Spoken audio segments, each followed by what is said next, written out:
Hello, everybody. James Dodkins here. How are you all doing? Wow, really? Yeah, this is pre-recorded, I can't hear you. Anyway, Steve Towers has asked me to talk to you about something customer experiency. That customer experiency thing is going to be the CX6. So let's dive in.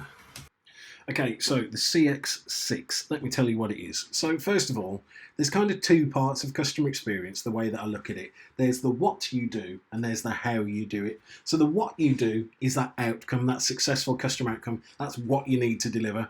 Now, the how you do it is the experience, the journey.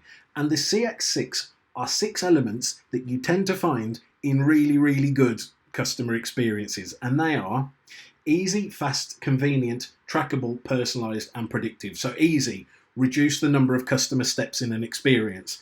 Fast, achieve the desired outcome quicker than a competitor or quicker than they can do it for themselves. Convenient, deliver the experience in the time and place that best suits the customer. Trackable, give transparency of process and progress to the customer. So essentially let them know what the process is going to be and then let them see where they are in said process. Personalised, make the experience unique. And predictive, anticipate needs and problems and capitalise on them or remedy them. So there you go, the CX6. Let me take you through them one by one. Make the experience have the least friction possible. Make me go through the least steps possible to achieve my goal. Make it simple, make it an efficient customer process. The best example I've got of this is the one-click buy with Amazon. It is so easy to do. It's taken so many steps in the traditional e-commerce purchasing experience where you've got to find the thing, then you've got to add it to your basket, then you go to the checkout, and then you've got to put in your details, then you've got to put in your address, then you've got to click on the... It's literally just turned all of that into one interaction, one click. I suppose like the one thing that's not easy about it is me having to keep explaining to my wife why I keep buying crap we don't need. Excuse me, who doesn't need a courgette spiralizer? But anyway, there you go, easy. Fast, help me achieve my goal quicker than a competitor can, or faster than if I were to do it by myself. So there's lots of backwards and forwards when it comes to customer experience. The customer does something, then we do something, then the customer does something, then we do something. If we can make our internal process a lot quicker, it makes the entire experience a lot quicker. Best example of this is from a company called Lemonade. They hold the world record for the fastest insurance acceptance and payout. So there you go. Any guesses as to how fast that was? No? Oh, no, not that. Well, if I told you it was 3 days, you'd probably be very impressed. What if I told you it was 3 hours? Ooh. Yeah. What if I told you it was 3 minutes? Well, it was 3 seconds. Yeah, so some guy had lost his coat. He left it on a train. Apparently, he could claim through his insurance. It was one of those fancy, like, Canada Goose coats. It was, like, really expensive. Literally, he put the claim in on the app. Within 3 seconds, it accepted it and paid it out. Look, we spend so much time in our businesses administering our distrust of customers. What Lemonade have done is spent that time understanding which customers they can trust. So there you go, Lemonade, really fast. Make your experience fast. Next one is convenient. Be where I am and let me interact with you where and when is best with me. Don't make me do things that you can do for me. Take effort away. Best example of this probably is if you look at hotels, every single floor has got a vending machine and every single room has got a mini bar. Every single day, people are coming along restocking the mini bars. I have never seen one person ever restock the vending machines. That is because the mini bars, even though they cost more, are more convenient. To be fair, a really good example of this is online banks. So traditional banks are not very convenient. They've got brick and mortar stores in particular places, usually centred around large towns or cities, so you've got to actually travel to them to do your banking. They're only open from 9 to 5 every day, which is when you happen to be at work to earn the money to put in the bank. Whereas online banks and app-based banks have really made it so that they are with you 24/7 because they're in your pocket with an app.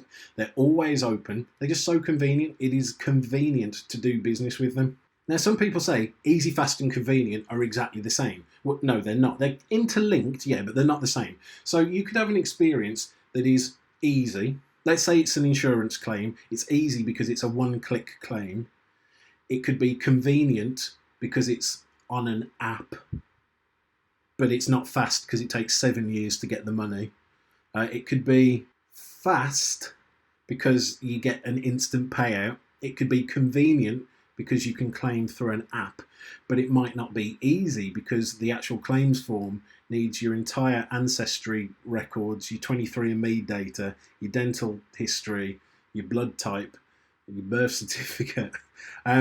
Or it could be easy because it's a one-click claim, fast because it's an instant payout, but it's not convenient because you have to do the claim at a kiosk in a store, and there's only one store in the country, and it's only open one day a year, and it's on top of a mountain. So there you go, easy, fast and convenient.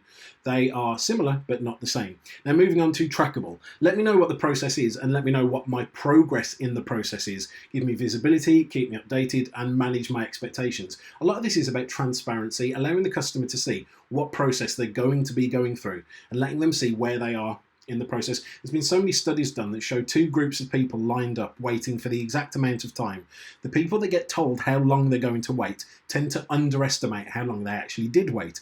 The people that don't have their expectations set, the people that don't get told how long they're going to wait, tend to overestimate how long they actually waited. So it's all about managing those expectations.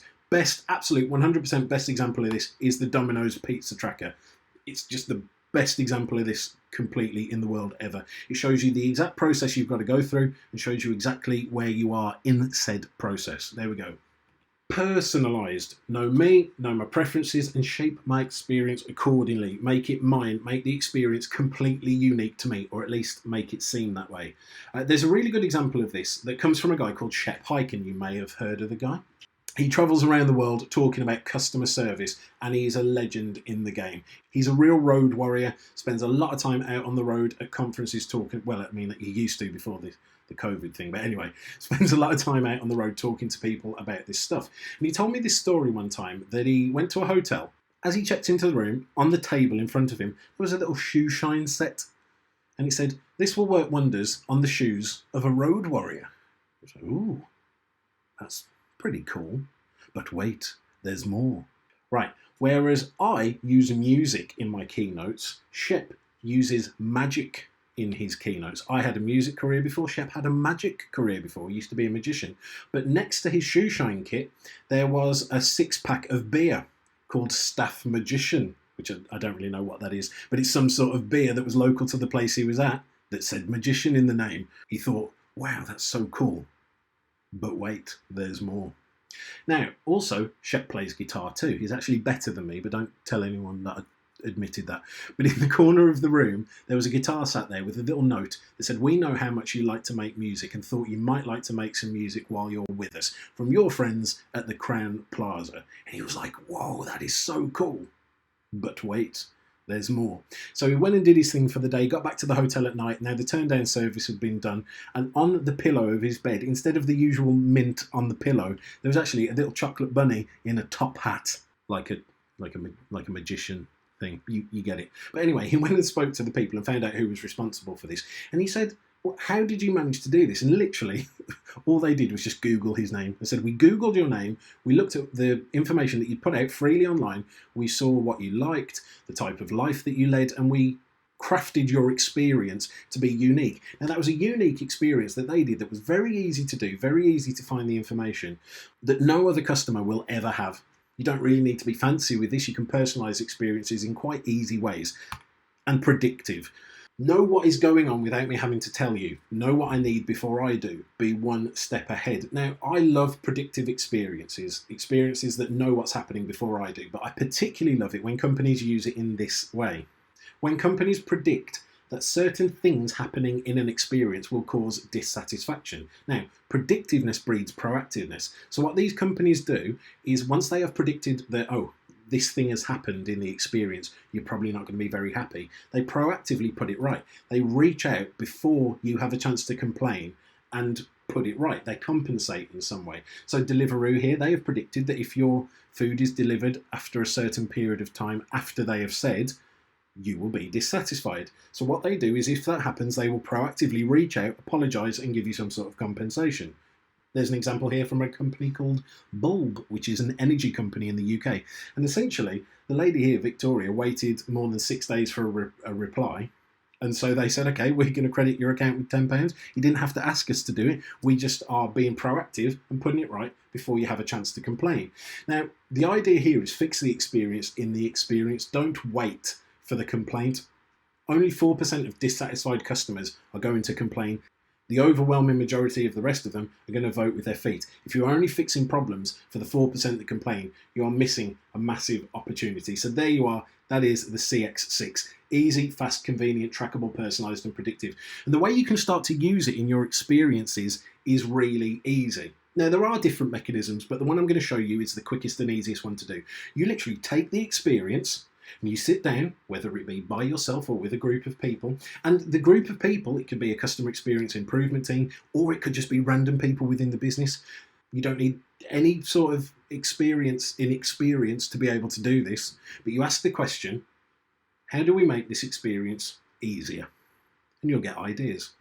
How do we make this experience faster? And you'll get ideas. How do we make this experience more convenient? You'll get ideas. How do we make this experience trackable? You'll get ideas. How do we make this experience personalized? You'll get ideas. How do we make this experience predictive? You'll get ideas. So that is just 6 questions that you can start to ask that will give you ideas to improve your experience immediately. Then you can actually take it a step further and do something called the CX6 score. This is where essentially you take an experience and you score it against those 6 elements. So out of 10, how easy is it? How fast is it? How convenient is it? And you'll get a total score out of 60. Now, NPS is subjective. CSAT is subjective.